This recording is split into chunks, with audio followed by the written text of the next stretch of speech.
Hello दोस्तों, नमस्कार। GK GS के इस वीडियो में आप सभी का स्वागत है। तो हमारे इस चैनल पे जीएस विद प्रेम की यूट्यूब चैनल पे आप लोग फटाफट जुड़ जाइए और पॉलिटी के का नए क्लास में आप लोगों का फिर से स्वागत है।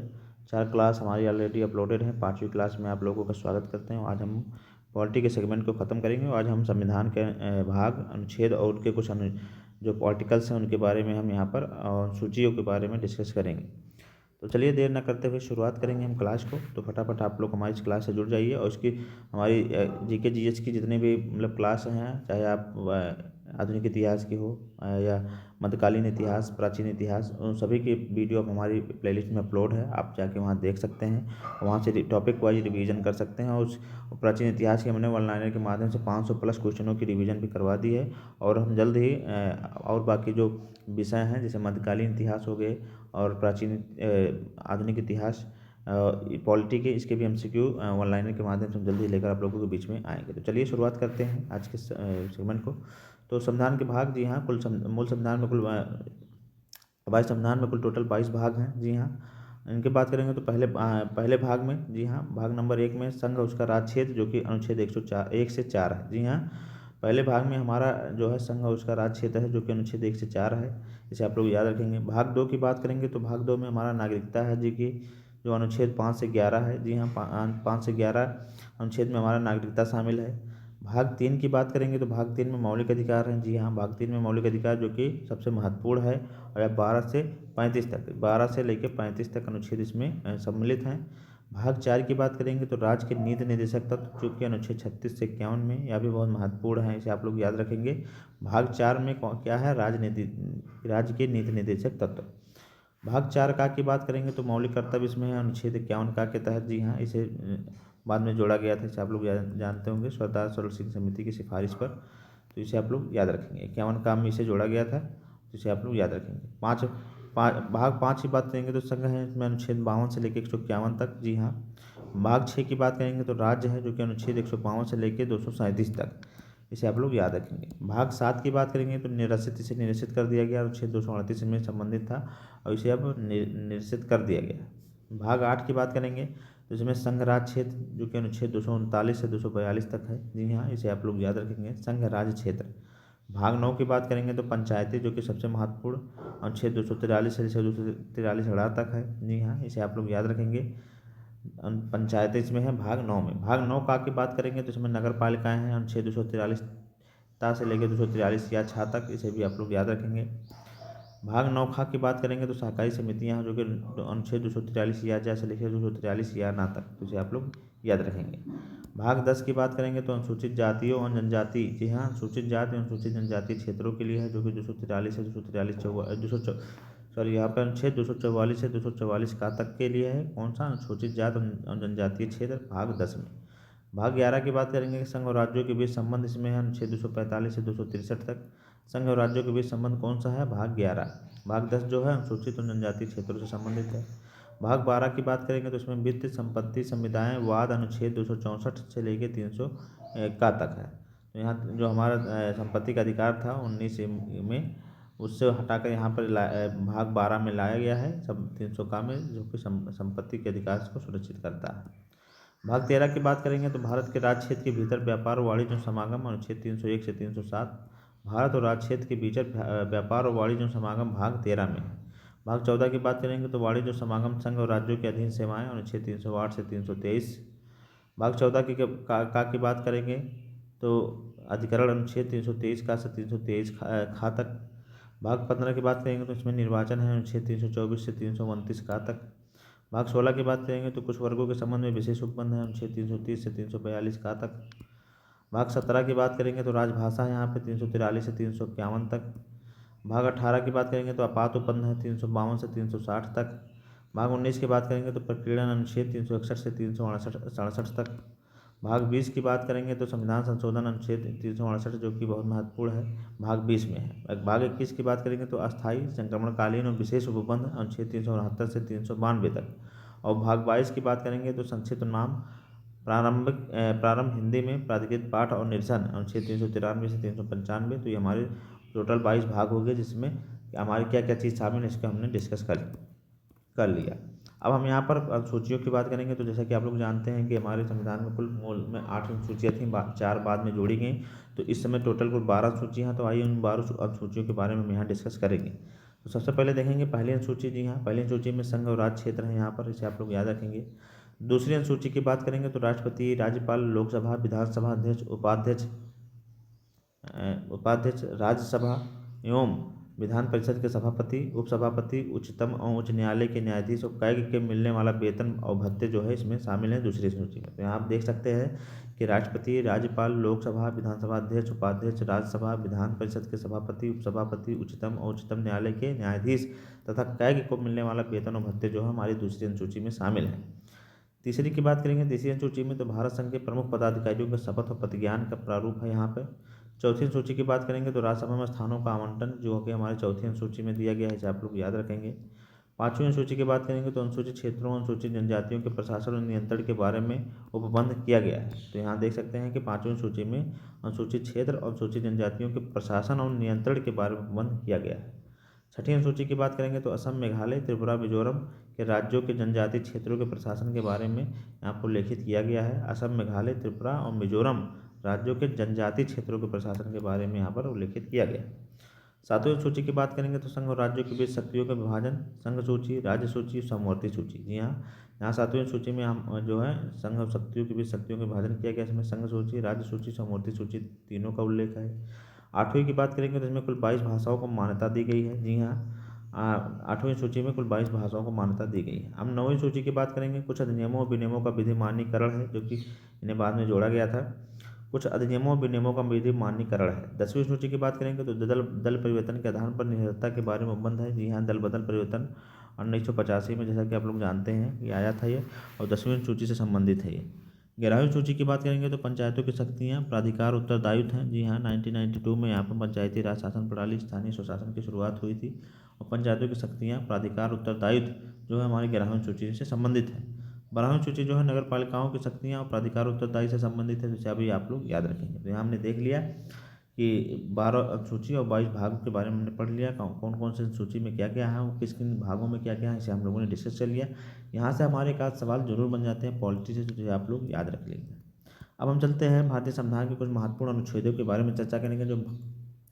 जो हमारे महत्वपूर्ण अनुच्छेद है, जो हमारे एग्जाम में ज़्यादातर पूछे जाते हैं, उनको हम यहाँ डिस्कस करेंगे। तो चलिए देख लेते हैं। तो सबसे पहले देखेंगे अनुच्छेद 1 में संघ और राज्य और संघ का नाम और राज्य क्षेत्र। जी हाँ, हमारे अनुच्छेद 1 में उल्लिखित है। अनुच्छेद 2 की बात करेंगे तो नए राज्यों का प्रवेश और स्थापना। जी हाँ, नए राज्यों की जो प्रवेश होता है और नए राज्यों की स्थापना की जाती है तो ये हमारे अनुच्छेद 2 के तहत की जाती है। अनुच्छेद 3 जो है इसमें नए राज्यों का निर्माण किया जाता है। वर्तमान राज्यों के क्षेत्र, सीमाओं, नामों में परिवर्तन किया जा सकता है। ये सबसे महत्वपूर्ण है, कई बार हमारे एग्जाम में पूछा भी गया है, यहाँ तक कि यूपीएससी के सवाल में भी ऐसे पूछा गया है कि अनुच्छेद 3 किससे संबंधित है। तो ये राज्यों का निर्माण, वर्तमान राज्यों के क्षेत्र, सीमाओं, नामों में परिवर्तन से संबंधित है।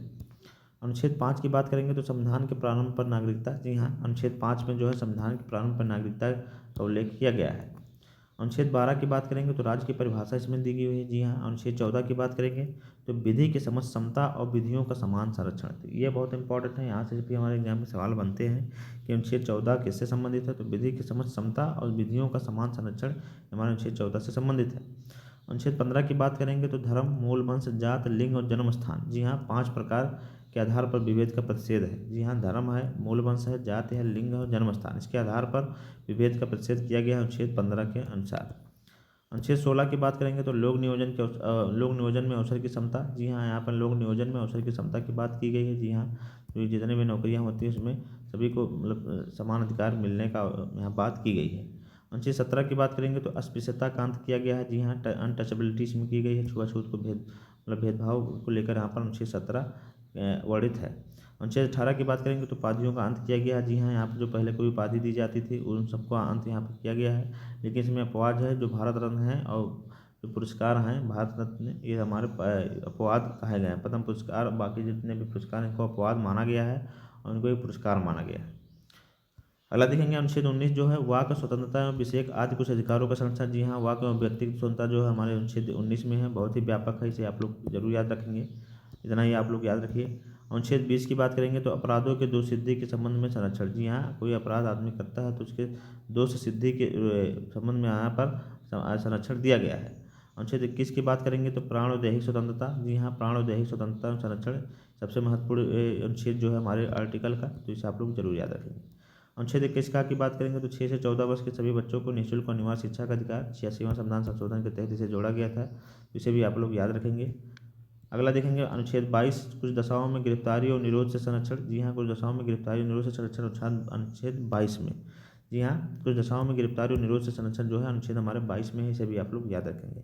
अनुच्छेद 23 की बात करेंगे तो मानव दुर्व्यापार और बलात्कार श्रम से निषेध। जी हाँ, मानव दुर्व्यापार और बलात्कार श्रम निषेध जो है अनुच्छेद 23 से संबंधित है। तो यहाँ मानव दुर्व्यापार और बलात्कार श्रम का निषेध जो है हमारे अनुच्छेद 23 से संबंधित है। और 24 की बात करेंगे तो कारखानों आदि बालकों में नियोजन का प्रतिषेध किया गया है। जहाँ कारखानों में जो छोटे छोटे बालक बच्चे काम करते हैं वो हमारे 24 से संबंधित हैं। और अगर दुर्व्यापार हो रहा है, बलात्कार श्रम बच्चों से वैसे अनैतिक कार्य कराए जा रहे हैं तो वहाँ पर हमारा अनुच्छेद 23 संबंधित है, तो इसे आप लोग याद रखेंगे। अगला देखेंगे अनुच्छेद 25 जो है अंतःकरण की और धर्म के अबाध रूप से मानने, आचरण करने और प्रचार करने की स्वतंत्रता। जी हाँ, कृपाण धारण करने की जो है वह भी हमारे अनुच्छेद 25 में है, इसे आप लोग याद रखेंगे। अगला हम लोग देखेंगे अनुच्छेद 29। जी हाँ, अनुच्छेद 29 जो है हमारे अल्पसंख्यक वर्गों के हितों का संरक्षण किया गया है, ये भी बहुत महत्वपूर्ण है, आप लोग याद रखेंगे। अल्पसंख्यक के वर्गों के हितों का संरक्षण किस अनुच्छेद में है? अनुच्छेद 29 में। अनुच्छेद 30 की बात करेंगे तो शिक्षण संस्थाओं में स्थापना और प्रशासन करने का अल्पसंख्यक वर्गों का अधिकार। यहाँ अनुच्छेद 30 में। शिक्षा संस्थान जो कि मदरसा दरसा जो है इसी के तहत है, तो आप लोग इसे आप लोग याद रखेंगे अनुच्छेद 30 के तहत। अनुच्छेद 32 की बात करेंगे तो संवैधानिक उपचारों का अधिकार जो है जो बहुत ही इंपॉर्टेंट है। यहाँ अगर आपके मौलिक अधिकारों का हनन होता है तो आप इसी अनुच्छेद के तहत रिट दायर कर सकते हैं। 5 प्रकार की रिट, और डॉक्टर भीमराव अम्बेडकर ने इसे संविधान की आत्मा भी कहा है, इसे आप लोग याद रख सकते हैं। अगला देखेंगे अनुच्छेद 39 का, जो कि समान न्याय और निःशुल्क विधिक सहायता, बहुत इंपॉर्टेंट है। यहाँ पर ये भी अनुच्छेद 39 काम में निहित है। अनुच्छेद 40 की बात करेंगे तो ग्राम पंचायतों की स्थापना का प्रावधान किया गया है। जी हाँ, स्थानीय स्वशासन की जो है रीढ़ यहाँ पर यही है। ग्राम पंचायत की स्थापना का प्रावधान अनुच्छेद 40 में गांधीवादी जो है उससे संबंधित है। अगला हम लोग देखेंगे अनुच्छेद 44 जो है नागरिकों के लिए एक समान सिविल संहिता यूसीसी, जैसा कि आप लोग जानते हैं इस समय हमारे देश में भी चर्चा में है, उत्तराखंड इसे लागू भी कर चुका है। तो अनुच्छेद 44 जो है सभी नागरिकों के लिए एक समान सिविल संहिता होनी चाहिए। अनुच्छेद 45 जो है 6 वर्ष से कम आयु के बालकों के लिए प्रारंभिक बाल व्यवस्था, देखरेख और शिक्षा का उपबंध किया गया है अनुच्छेद 45 में। अनुच्छेद 48 की बात करेंगे तो कृषि और पशुपालन संगठन। जी हाँ, कृषि और पशुपालन संगठन भी यहाँ पर किया गया है। अगला देखेंगे अनुच्छेद 48 का जो है पर्यावरण संरक्षण, संवर्धन और वन तथा वन्य जीवों की रक्षा। 48 का में पर्यावरण संरक्षण, संवर्धन और वन तथा वन्य जीवों की रक्षा का प्रावधान हमारा 48 का में किया गया है। 50 की बात करेंगे अनुच्छेद 50 कार्यपालिका और न्यायपालिका का पृथक्करण जो हमारे अनुच्छेद 50 में है। अनुच्छेद 51 की बात करेंगे तो अंतर्राष्ट्रीय शांति सुरक्षा के वृद्धि जो है हमारे अनुच्छेद 51 में किया गया है। 51 का की बात करेंगे तो मूल कर्तव्य इसमें है। जी हाँ, सरदार सरोवर समिति की सिफारिश पर 1976 में जोड़ा गया था इसे, 42वां संविधान संशोधन के तहत, इसे आप लोग याद रखेंगे। अनुच्छेद 52 जो है भारत का एक राष्ट्रपति होगा, इसे आप लोग याद रखेंगे। अनुच्छेद 52 भारत का एक राष्ट्रपति होगा। अनुच्छेद 53 जो है संघ की कार्यपालिका शक्ति जो राष्ट्रपति में नियुक्त होगी। अनुच्छेद 58 जो है राष्ट्रपति पद की योग्यता। जी हाँ, राष्ट्रपति पद की योग्यता जो है हमारे 58 में है। 60 में जो है राष्ट्रपति द्वारा शपथ में प्रतिज्ञान। 61 की बात करेंगे तो राष्ट्रपति पर महाभियोग चलाने की प्रक्रिया अनुच्छेद हमारे 61 में निहित है, इसे आप लोग जरूर याद रखेंगे। अनुच्छेद 63 की बात करेंगे तो भारत का एक उपराष्ट्रपति होगा। जी हाँ, अनुच्छेद 63 के तहत भारत का एक उपराष्ट्रपति होगा। अनुच्छेद 64 की बात करेंगे तो उपराष्ट्रपति राज्यसभा का पदेन सभापति होगा। अगर यहाँ 63 में आज कहा गया है कि भारत का एक उपराष्ट्रपति होगा, और 64 में कहा गया है कि उपराष्ट्रपति जो है राज्यसभा का पदेन सभापति होगा। अनुच्छेद 72 जो है राष्ट्रपति की क्षमादान शक्ति है, यहाँ पे इसे आप लोग याद रखेंगे। अनुच्छेद 74 की बात करेंगे तो राष्ट्रपति को सहायता और सलाह देने के लिए मंत्रिपरिषद होगी। यहाँ अनुच्छेद 74 क्या है कि राष्ट्रपति को सहायता और सलाह देने के लिए एक मंत्रिपरिषद होगी, इसे भी आप लोग याद रखेंगे।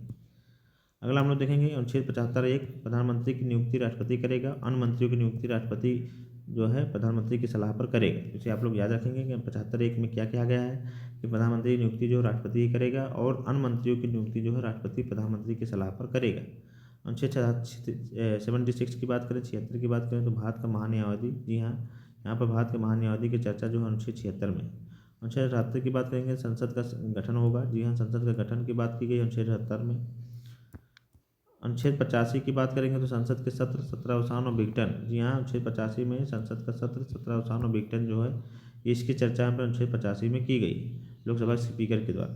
अनुच्छेद 108 की बात करेंगे कुछ दशाओं में दोनों सदनों में संयुक्त बैठक। जी हाँ, कुछ दशाओं में दोनों सदनों में संयुक्त बैठक के प्रावधान जो है अनुच्छेद 108 के तहत राष्ट्रपति करता है, इसे आप लोग याद रखेंगे। संयुक्त अधिवेशन राष्ट्रपति बुलाता है। अनुच्छेद 110 की बात करेंगे तो धन विधेयक की परिभाषा, यहाँ अनुच्छेद 110 जो है धन विधेयक की परिभाषा जो है यहाँ पर 110 में की गई है। अनुच्छेद 111 की बात करेंगे तो विधेयकों पर राष्ट्रपति की अनुमति होनी आवश्यक है। अनुच्छेद 111 में ये भी आप लोग याद रखेंगे।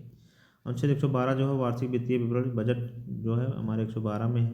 अनुच्छेद 123 की बात करेंगे तो संसद के विश्रांति काल में अध्यादेश प्रख्यापित करने की राष्ट्रपति की शक्ति। जी हाँ, अनुच्छेद 123 में संसद के विश्रांति काल में अध्यादेश प्रख्यापित करने की राष्ट्रपति की शक्ति अनुच्छेद 123 में की गई। अनुच्छेद 124 की बात करें तो उच्चतम न्यायालय की स्थापना और गठन जो है हमारे 124 में है। अनुच्छेद 129 की बात करें तो उच्चतम न्यायालय का अभिलेख न्यायालय होना, जी हाँ, उच्चतम न्यायालय का अभिलेख न्यायालय होना अनुच्छेद 129 में है, इसे आप लोग याद रखेंगे। अनुच्छेद 137 की बात करें तो निर्णयों आदेशों का उच्चतम न्यायालय द्वारा पुनर्विलोकन, जी हाँ, पुनर्विलोकन, निर्णयों आदेशों का उच्चतम न्यायालय द्वारा पुनर्विलोकन अनुच्छेद 137 के तहत किया गया। अनुच्छेद 143 की बात करेंगे तो उच्चतम न्यायालय के परामर्श करने की राष्ट्रपति की शक्ति, जी हाँ, उच्चतम न्यायालय से परामर्श करने की शक्ति जो है राष्ट्रपति की शक्ति अनुच्छेद 143 में निहित है। अनुच्छेद 148 की बात करेंगे तो भारत का नियंत्रक जो है महालेखा परीक्षक होगा, इसे आप लोग याद रखेंगे अनुच्छेद 148 में। अनुच्छेद 122 में राज्यों का राज्यपाल की बात की गई है। अनुच्छेद 155 में राज्यपाल की नियुक्ति की बात की गई है।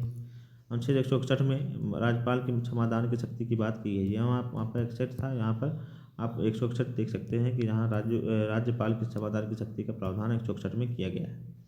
अनुच्छेद 163 की बात करेंगे तो राज्यपाल की सहायता और सलाह देने के लिए मंत्रिपरिषद होगी। अनुच्छेद 164(1) में बात करेंगे तो मुख्यमंत्री की नियुक्ति राज्यपाल करेगा, अन्य मंत्रियों की नियुक्ति राज्यपाल मुख्यमंत्री की सलाह पर करेगा, इसे आप लोग याद रखेंगे। वहाँ हमने 75(1) में यह पढ़ा था कि प्रधानमंत्री की नियुक्ति राष्ट्रपति करेगा और प्रधानमंत्री की सलाह पर अन्य मंत्रियों की नियुक्ति राष्ट्रपति करेगा। तो यहाँ पर हमने 75(1) में देखा और यहाँ पर 164(1) में हमने मुख्यमंत्री की नियुक्ति राज्यपाल करेगा और अन्य मंत्रियों की नियुक्ति राज्यपाल मुख्यमंत्री की सलाह पर करेगा।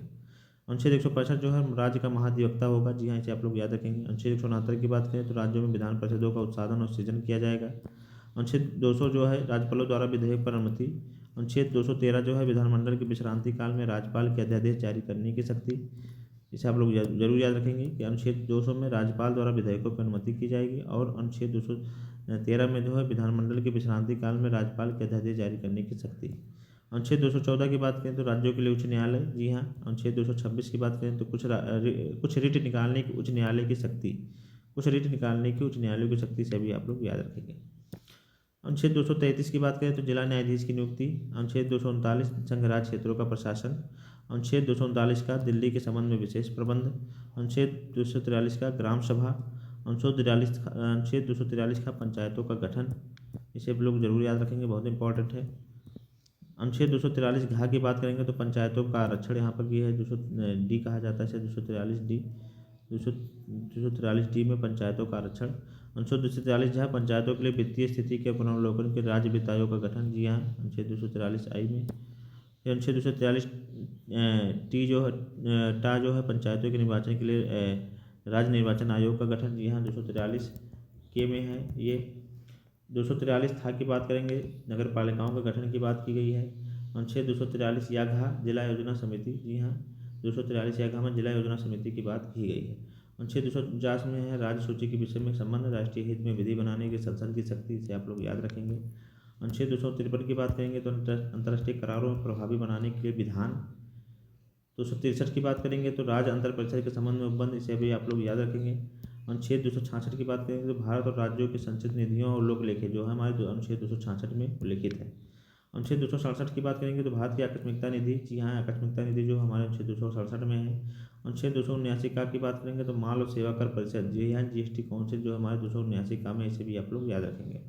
अनुच्छेद 280 की बात करेंगे तो वित्त आयोग जो हमारे इसी से संबंधित है, इसे आप लोग याद रखेंगे। अनुच्छेद 300 का की बात करेंगे तो विधि के प्राधिकार के बिना व्यक्तियों की संपत्ति से वंचित न किया जाए, संपत्ति का अधिकार जो हमारे अनुच्छेद 300 का में है, इसे आप लोग याद रखेंगे। अनुच्छेद 312 की बात करें तो अखिल भारतीय सेवाएं जो है 312 से संबंधित है। अनुच्छेद 315 जो है संघ और राज्यों के लिए लोक सेवा आयोग, जी हाँ, 315 में है। 323 का की बात करेंगे तो प्रशासनिक अधिकरण, जी हाँ, प्रशासनिक अधिकरण जो हमारे अनुच्छेद 323 का में है। अनुच्छेद 324 की बात करें तो निर्वाचन आयोग की बात इसमें की गई है। 330 की बात करें तो लोकसभा में अनुसूचित जाति अनुसूचित जनजाति के लिए सीटों का आरक्षण जो है अनुच्छेद 330 में किया गया है।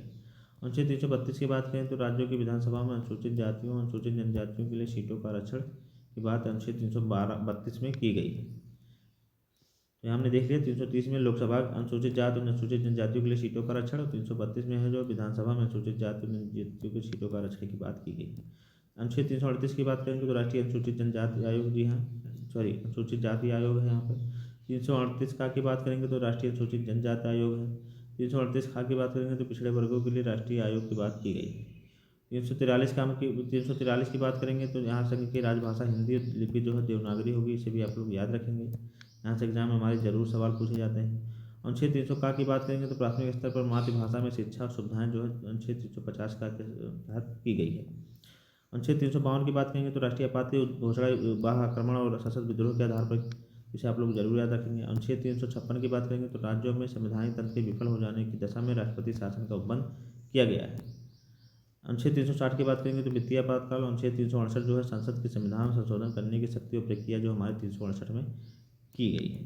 तो इस तरह हमने यहाँ पर देख लिया। यहाँ से आपके 100% है कि आपके एग्जाम में अगर सवाल पूछे आएंगे तो यहाँ से 1-2 सवाल आपके कन्फर्म है, तो आप इसे अच्छे से कर लीजिएगा इस क्लास को। और यहाँ से 1-2 सवाल आपके जरूर बनते हैं, चाहे वो अनुसूची हो, चाहे भाग हो, चाहे कुछ महत्वपूर्ण अनुच्छेद हो, यहाँ से जरूर 1-2 सवाल आपके एग्जाम में पॉलिटी के सेगमेंट से बनने ही बनने। तो इस क्लास को आप बढ़िया से देख लीजिएगा 1 से 2 बार। अगर अच्छी लग रही है तो लोगों को शेयर भी कर दीजिएगा, ज़्यादा से ज़्यादा लोगों को इससे जोड़िए।